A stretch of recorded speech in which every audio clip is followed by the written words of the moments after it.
विद्या स्वादिष्ट किचनमध्ये मी आपले मनापासून स्वागत करते।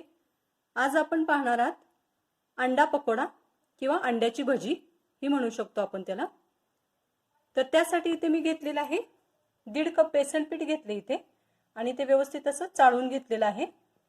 तेल घेतले तळण्यासाठी, कोथिंबीर घेतली इथे बारीक चिरून मी, तसेच कांदा घेतले मध्यम आकाराचा आणि तो बारीक चिरलेला या वाटीमध्ये, आणि कॉर्न फ्लोअर घेतले 3 चमचे, तसेच इथे 8 ते 9 कढीपत्त्याची पाने घेऊन ती मी बारीक चिरलेली आहेत।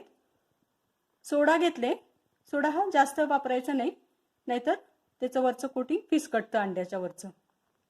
तसेच इथे मी लाल तिखट घेतलेले अर्धा चमचा, हळद घेतली 2 ते 3 चिमूट, मीठ घेतले चवीपुरते, धने पावडर घेतले पाव चमचा आणि पाव चमचा ओवा घेतलेला आहे, तोही मी हातावर चोळून घेतलेला आहे इथे, आणि 4 अंडे घेतलेले इथे मी, ते 15 ते 20 मिनिटं पाण्यात उकळून घेतले चांगलं आणि त्याची टलफर काढून इथे ठेवलेली आहेत मी।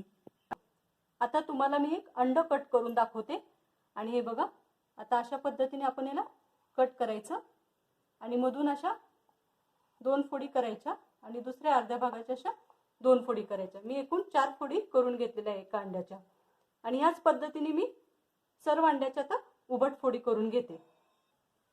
हे पहा आता सर्व अंड्याच्या फोडी करून झालेल्या आहेत। आता एका काचेच्या बाउल मध्ये मी बेसन पीठ घालून घेतले, त्याच्यावर मी कॉर्न फ्लोअर घालते,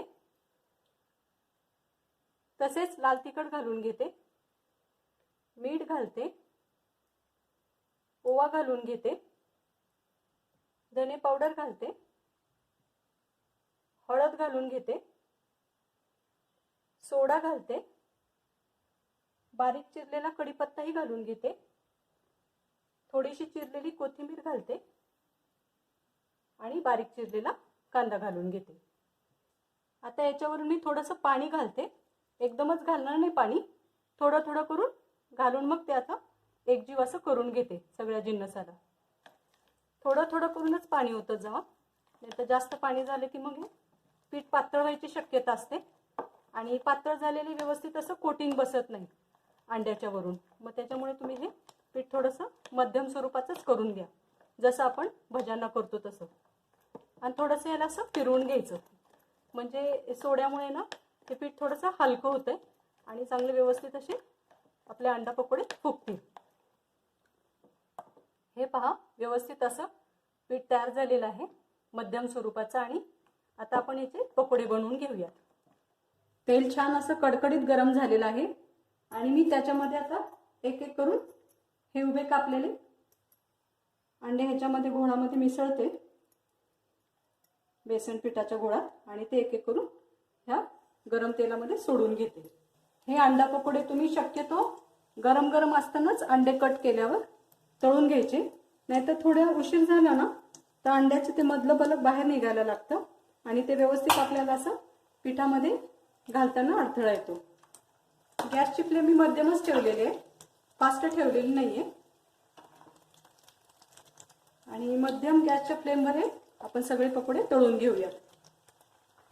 हे पहा मस्त असे गोल्डन कलरवर पकोडे तळले गेलेले आहेत आणि ते आतपर्यंत असे व्यवस्थित असे शिजलेले आहेत, आपण त्याला मध्यमच फ्लेम ठेवल्यामुळे गॅसची। आणि आता मी याला काढून घेते एका प्लेटमध्ये।